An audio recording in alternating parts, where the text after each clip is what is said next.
Monica Foerster is chair, the Small and Medium Practice Advisory Group in IFAC. She has a vast experience, a vast CV, and we are very happy that she decided to spend her time with us, with IFAC. Thank you, Monica. Perhaps you can do the moderation.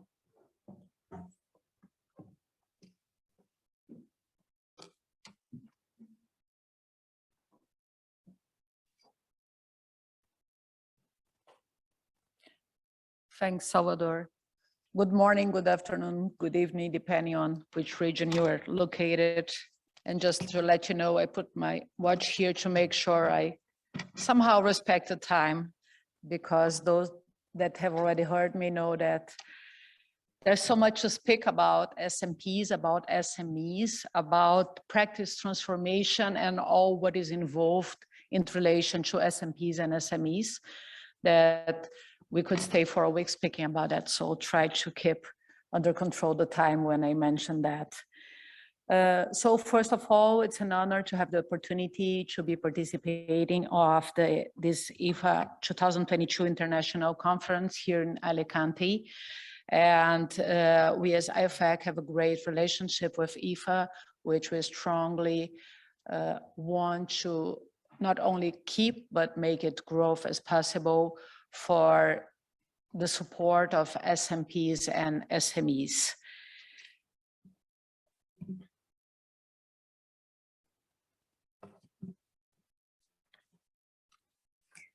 So I was asked to speak about practice transformation. And with that said, let's be realistic. Welcome to the fast future. Future is already here.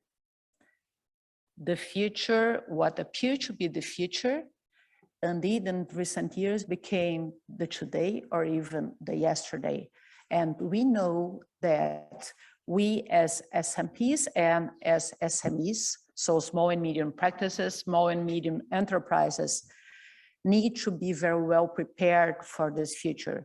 And when I mention well prepared, it's about really working in the best possible way, achieving high quality and keeping the relevance and the importance inside the market. Salvador, and in the initial words here, it was already mentioned on the representation of SMEs in Europe. That applies also to the whole world. So when I speak as IFAC, as a global representation, we have a quite similar scenario, a quite similar situation all around the world. And although sometimes when we think on the market, when we think on economy, we think strongly on listed companies, the market, the society is strongly based and formed by SMEs. So we need to make sure that SMEs and SMPs voices are heard, and that we all together put all our efforts to make sure that this continues and allows all enterprises to grow as much as possible.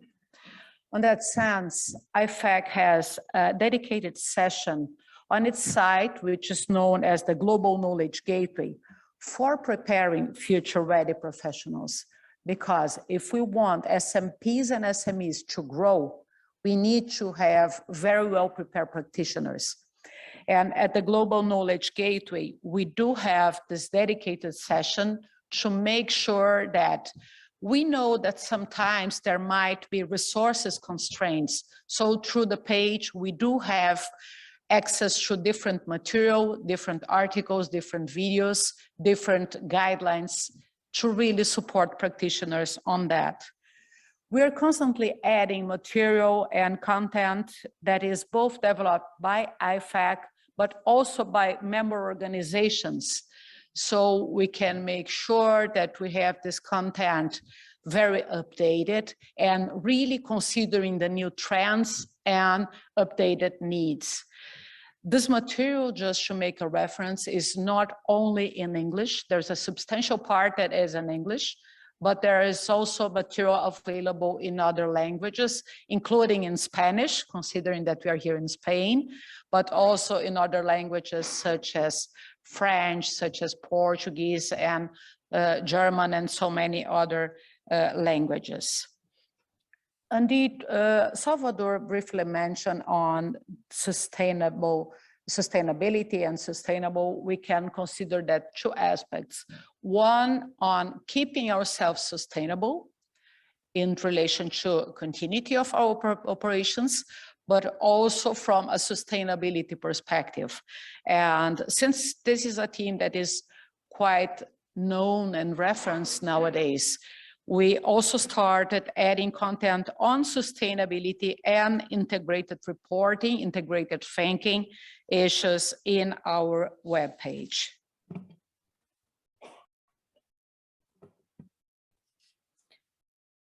With this introduction made, I want to bring special attention to one publication we had. This publication came when the pandemic had basically started, which is it is shown here is the Practice Transformation Action Plan, a roadmap to the future. Probably some of you already accessed that. If you haven't, I really invite you to do so. It's a very short publication. However, it contemplates in a high level the main aspects that support the practice transformation for SMPs and therefore for SMEs as the SMPs clients. So as it was already mentioned, SMPs are well positioned to support their clients, which usually are SMEs, as they navigate this unprecedented environment. As I mentioned before, probably we never expected that all this strange situation, let's just say, would happen, and that we would need to become prepared to operate virtually, to change the format of our businesses. And this material exactly focuses on what do we need to focus, what do you need to dedicate attention to make sure we are prepared, or at least we're looking to be prepared for this practice transformation. The four focus areas noted in the bullets in this presentation, and I'll make some comments on each very briefly, are also focus areas of IFAC's SMP AG, and we often have guest speakers in our meetings to cover these topics in further details in our meetings. So focusing on the four topics, what would I bring as a reference to all of you that are listening here? The first, embrace change. Embrace change is about mindset. It's about reconsidering, changing, understanding that things are not the same as they used to be, is that the reality is changing very quickly, and we need to be prepared. So perhaps something that we have learned that would be our practice, that would be our activity 10, 20 years ago, or even 5 years ago, has changed substantially. And we cannot get accommodated and used to what we have learned. We need to relearn. We need to be always prepared for the future, to really be prepared to supply the best possible services to our clients in order to stimulate economy, in order to achieve the best society capacity. The second topic relates to leveraging technology. Right now, this is something obvious. Perhaps if we thought about it some years ago, we were just before we started here discussing on, for example, social media, on having virtual environment. 2, 3 years ago, it seems as something that, okay, maybe in the future we'll need to get prepared for. So suddenly we needed to get prepared for that immediately. And when we focus on leveraging technology, this is the message I want to bring here. It's not about knowing and using all types of technology. It's about making sure that we know the available technologies for our practice. We have support or exchange of information to make sure we are choosing the best technology solution for us, And in a further slide, I'll be mentioning some of the examples of what might be done. And certainly all of you use a lot of these solutions or alternatives in technology. But we need to keep in mind that as SMPs and or SMEs, we do have resources constraints. And with these resources constraints, it's more important than ever to make sure that we are really choosing the best solution or the best solutions for that proposal. How do we identify that? Exchanging ideas, exchanging information. That's a relevant reason for IFAC. That's a relevant reason for EFAA to exist. To allow this interaction, to allow this exchange of information, to make sure we optimize what needs to be done to really achieve the best solutions and the best quality in relation to technology. Third topic, talent management. More than ever, I consider that as a challenge. Why do I mention as a challenge? Usually we refer that everything that it is a challenge is also an opportunity. But when we focus on our profession, it's not been so easy to keep the new generations interested in joining our profession. And why is that? Because usually the accountancy profession, and by that I'm meaning accountancy in general, so accounting, outsourcing, forensics, audit, so different areas related to accounting. This is seen as quite bureaucratic. This is seen as quite manual by the new generations. So we need to be able to demonstrate to the new generations how much difference we can make as advisors, as supporting the SMEs to make them grow. In relation to talent management, we also have the aspect that right now people usually don't retire so early. So we have 2-3 different generations inside a firm, inside an SMP. And that happens also inside our SME clients. So we need to learn how to keep all these different generations motivated, dedicated, making sure that we are achieving the best we can with the resources we can. And when we think on talent management, it's not the same as it used to be in the past. So in the past, the concept was that as long as I stay in a firm or in a job or whatsoever, the better professional I am. Right now, what we face is a completely different situation. The talents want to keep themselves well recognized, well considered. They want different formats of work, and I'll speak further on that, and we need to be prepared for that. So when we think on practice transformation, it's not only about technology, it's also on thinking to keep the best team we have and retaining the best talents, really to make a difference as a profession. Last but not least, the fourth topic of this material and the fourth topic of my focus on practice transformation relates to evolving the firm operating model and building advisory services. Here I'm not mentioning to give up on audit, but what do we identify is that there is a possibility, which is stronger in some regions than in others, that audit won't be the first need, won't be the first type of activity that will be required.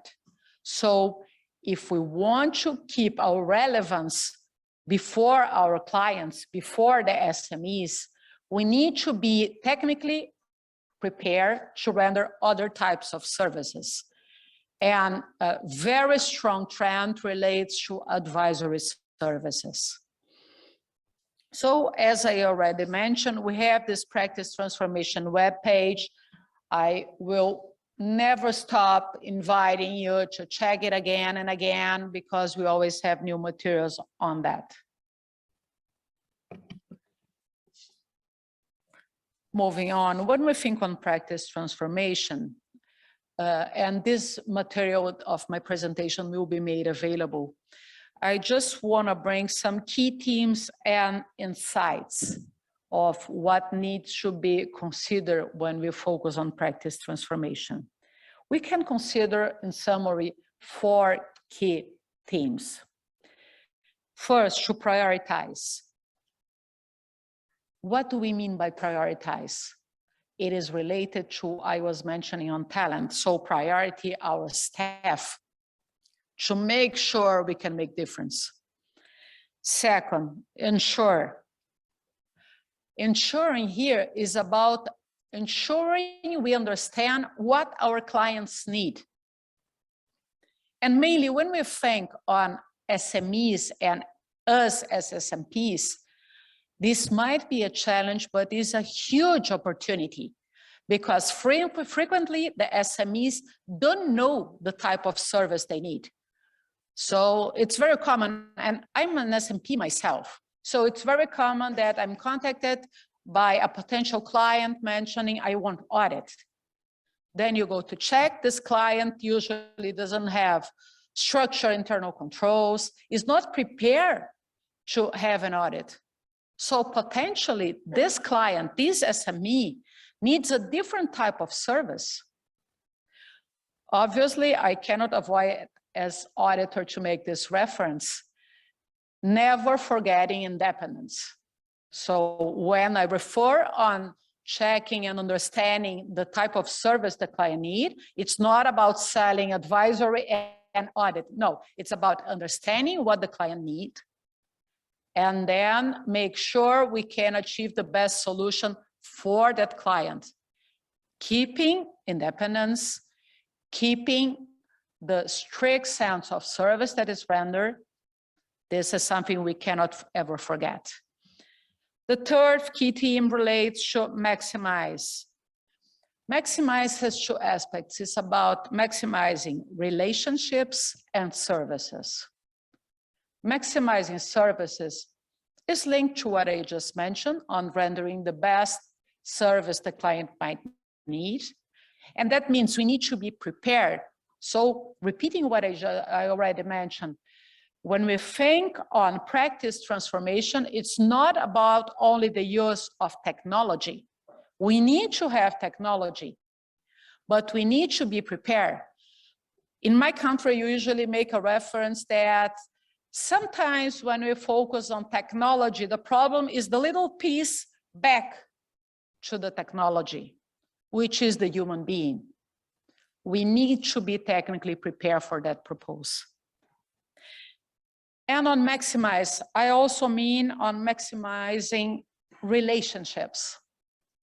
It's about the relationship with the client, with the potential client, with the market.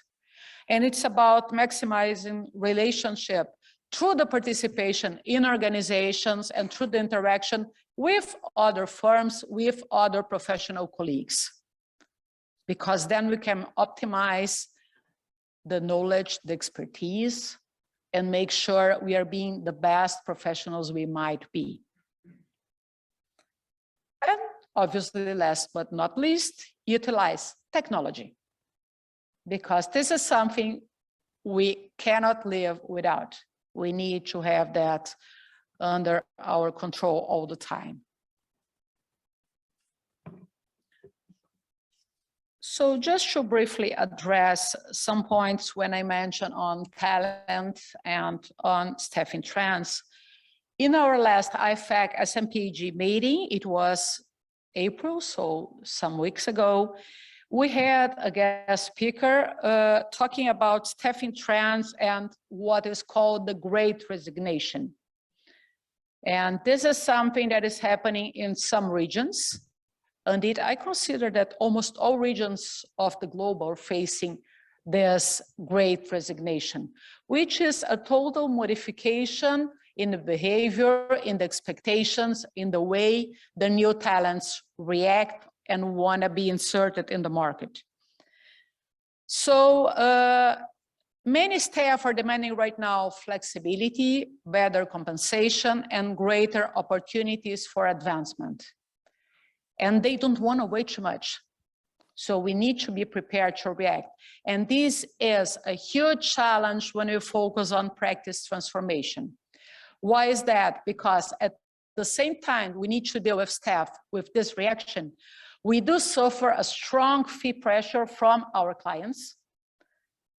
We do have a strong pressure from competitors. So this balance, it's not easy to make sure we don't pay to work, because that might happen depending on the contract we have. What do we identify? As I mentioned before, on being hard to find new professionals in our area, several are also leaving the accounting industry because they want to achieve what they call appropriate balance in relation to work life. This is challenging. So we really need to focus on the practice transformation, and here focusing on getting expertise on services, on having appropriate technology to keep this new generation really interested in remaining working together with us. Many SMPs have more work but less people to do. This is challenging because this is causing an overpressure on the professionals that are active. And once again, we need to find the solutions for that.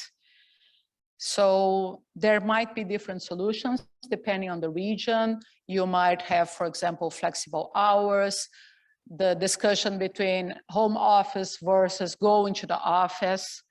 And it's interesting that when the pandemic started, everyone wanted to stay home office. And I know that especially here in Europe, there were very strong restrictions in relation to lockdown. In some regions, it was differently treated. After 2 years of pandemic, what do we observe right now? A lot of people that say, please, I want to be back to the office, at least part of the time, because I cannot get concentrated, I cannot focus. I need this interaction with my colleagues to achieve the best result. So once again, it's about being able to balance all this situation. Obviously, it depends on the region. So what I can refer from a global perspective is to identify through interaction with the local member organizations, with the local groups, which are the possibilities that can be done to make sure you retain the best talents. Why am I mentioning that? Because, for example, when we speak about flexible hours, there are several countries in which this is not allowed by labor laws. So this is something that needs to be considered to make sure we are not creating a potential risk to the firm or to the company. So this needs to be also considered.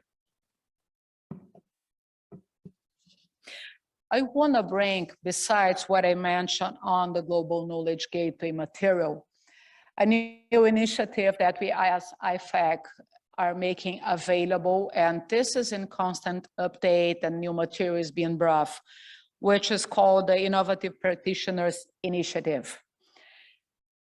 This is a podcast series, and this podcast series was just launched this year, 2022.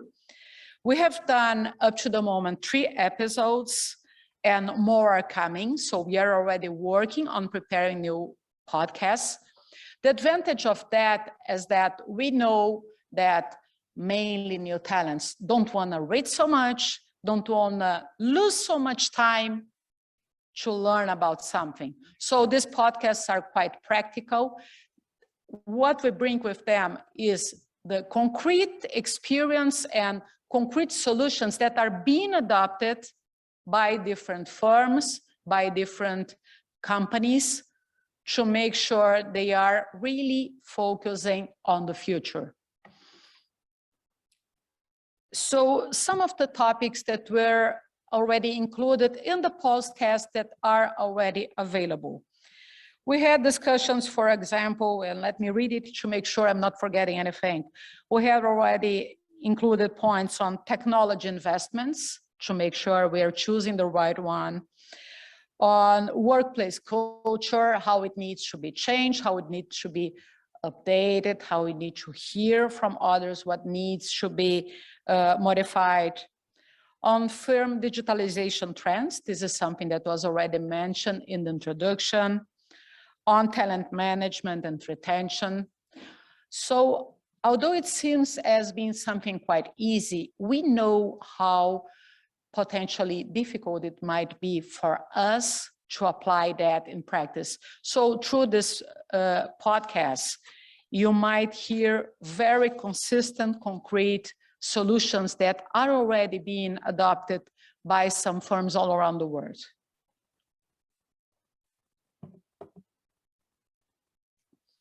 In relation to technology, which are the key themes and insights gained to date? I brought some information here, but just to summarize, there are new technologies that we were somehow forced to implement. So when we think on digital platforms, as we have here, so many people accompanying us virtually, we have different choices, different alternatives. When we think on the use of ERPs, and I think it's the next slide, I'll be speaking about it. Alternatives, we have cloud environment. Some regions in the world were quite used to adopt cloud environment. Some others weren't. And we suddenly were forced to make this migration. I can bring this as a reference, for example, in my own firm, that I have different areas in my firm. We render service audit and outsourcing accounting services. The outsourcing routing was not in the cloud when the pandemic started. So we had 1 day to get adjusted to that. And it worked. It was crazy, but it worked. So this technology perspective is something that needs to be considered in all decisions we take when we focus on practice transformation. Even the smallest of the firm needs and uses technology right now. If the firm is very small, what might be done? You might have partnerships, you might use outsourced service providers to make sure you are using the best alternatives you can. Another positive aspect from technology when we think on practice transformation, and here I'm mentioning a general overview of that. If you access IFAC's material, you'll find a lot of detailed material, which will allow concrete examples and options and choices that you might bring. So one of the best aspects of technology is that technology machines can make the manual work. And based on that, that allows us to make the difference. So based on a filter, on a classified information, and in the next slide, I'll mention briefly some alternatives. We do get the filter information so we can really analyze and add value to our clients. So this is the concept we need to keep in our minds to make sure we are using the best information and really using appropriate judgment and appropriate analysis to add value to the client.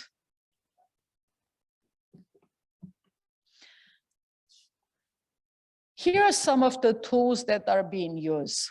If you check some of them, some are US-based. So probably you heard about some, and certainly in your regions, you do have other alternatives. But this is only to bring a reference of what exists.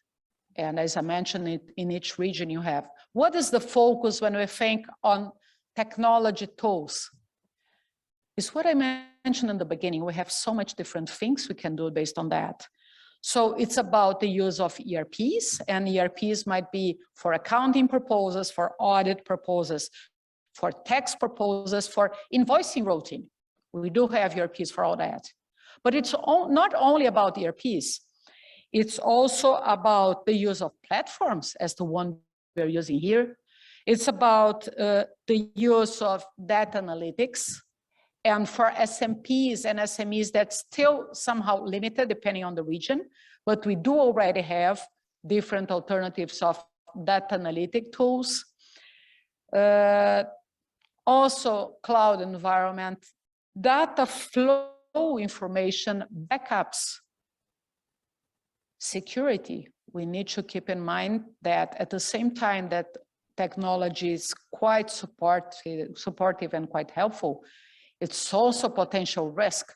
So we need to make sure we are well protected in relation to backups of the data, but also in relation to protect against hackers' invasions, for example. And on this sense, we cannot avoid, and we need to have IT experts to support us.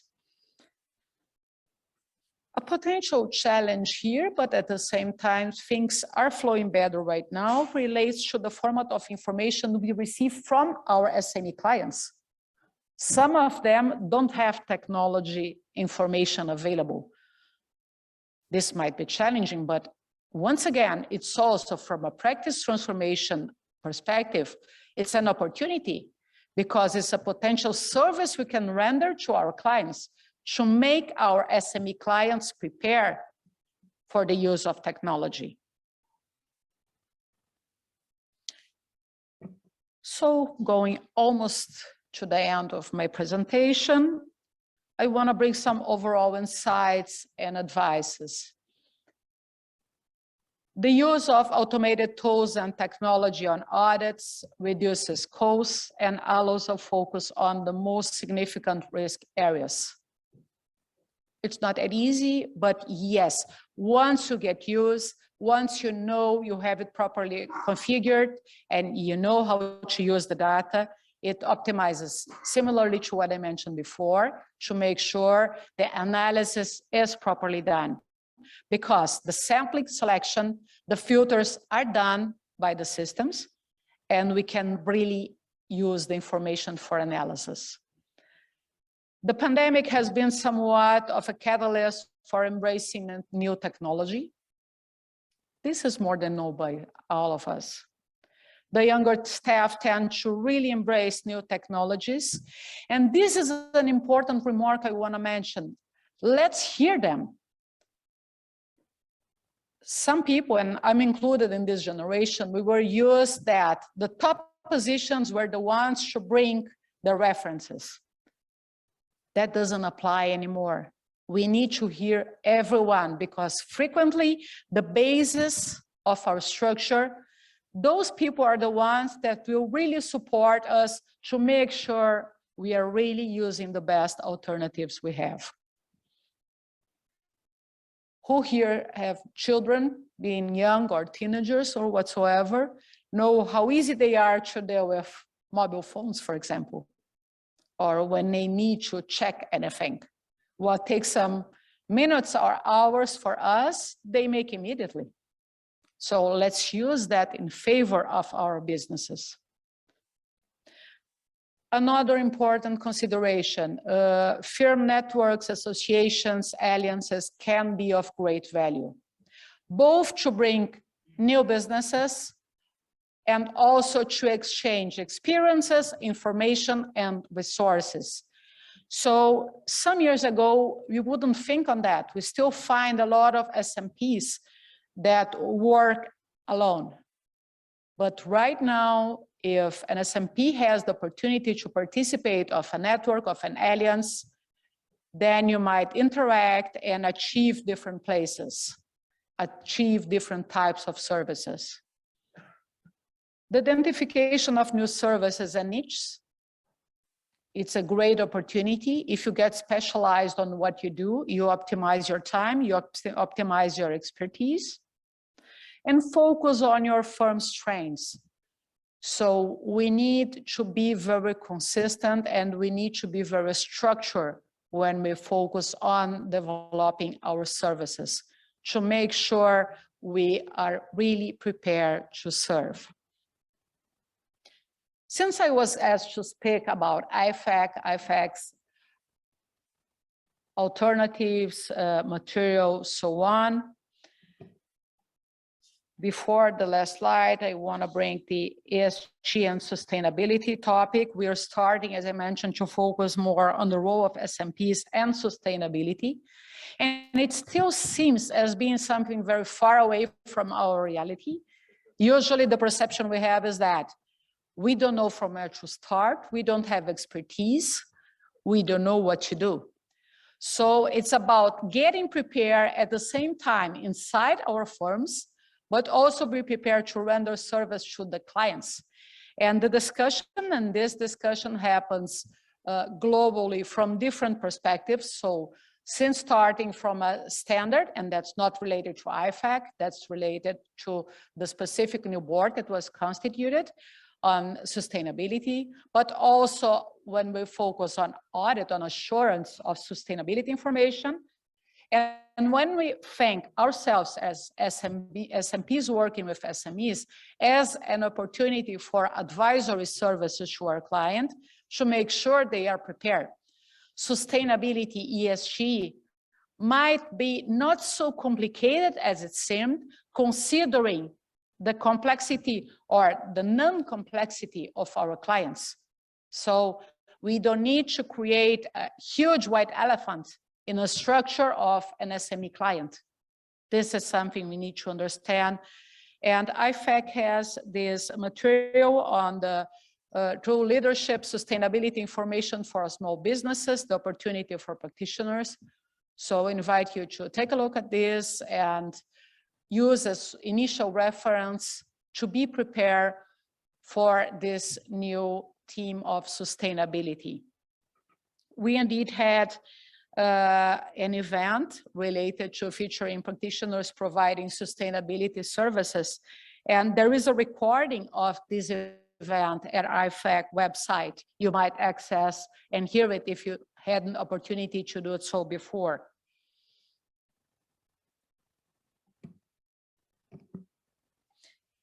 Here I bring, and obviously you won't be reading it right now, but it's a link to allow you to access some of the recent Gateway articles which were made available. So some of them relate to business advisory services, some relate to talent, as I mentioned, some relate to technology, to sustainability. So I want to reinforce my invitation for all of you to access the Global Knowledge Gateway and see everything what is made available through there. With that, I conclude my presentation, and Paul, move to you. Well, thank you very much, Monica. It's a great pleasure to have you come all this way from the south of Brazil to be with us today. We do only have time for one question. I'd like to take a question from the floor, if I may, if there is a question from the floor. If you do have a question, could you just pop up your hand? And I think we have a microphone that might be circulating the room. And so we have a question. We have any questions from the floor? Any hands? I'm actually struggling to see because of the bright lights, but I'm sure there's one out there. I'm sure I could encourage somebody to pose a question. If there's not a question, Monica, I will ask the question. These are the tricky ones. Mark, okay, please. Yeah, there we go. Okay, well, I'll ask the question. In your closing, Monica, you touched on sustainability, and that's clearly a big area for the future of the profession. And we have a session later today that will address that area. But I guess the question for me is, do you think SMPs are ready to offer sustainability services? Do they have the necessary skill set, the knowledge to be able to deliver them effectively? Being quite transparent, no at this moment. I believe some might be quite well prepared, but there's still, I wouldn't say a long way, because as I mentioned, we need to understand the reality of the SMEs. And once they are not so complex, potentially this might not be so complicated. But when we focus on the aspect that this is still in initial steps, so when we focus even on the creation of the specific standards for that, we basically don't know yet what will happen. But if I consider from my practice, I would say the following. Instinctively, we are prepared. But the feeling we have is that we are not, because we don't know exactly what will be required. But it's quite similar to what happened when we started thinking on some specific accounting aspects, as for example, impairment, when we think on so many different business analysis that we perform. When we started doing that, it seems as I have no idea from where to start. So the concrete feeling that we face right now is that no, SMPs are not prepared. But I wouldn't expect huge difficulties once we know what is required. There's need, obviously, to a very strong scalability on the requirements. This is need to make sure we are not losing time on bureaucratic requirements instead of focusing on the business itself. So when we focus on bureaucracy, we already have tax, and that's hard enough.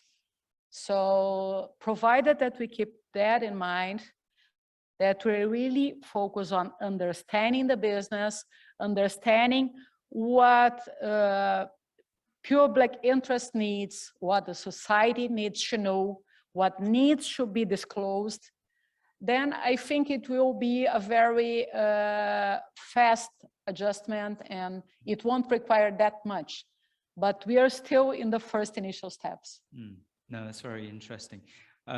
We're very fortunate here in the European Union because EFA in Salvador Marin, our president, actually sits on the a new sustainability reporting board that will be developing standards for use across the European Union. And Salvador is obviously voicing the preferences, the interests of SMEs and SMPs to make sure that those standards do factor in and take account of those two constituencies. So we're in a good place, I think, here in Europe. Monica, thank you very much for being with us today. I have a small gift that has come in from Brussels.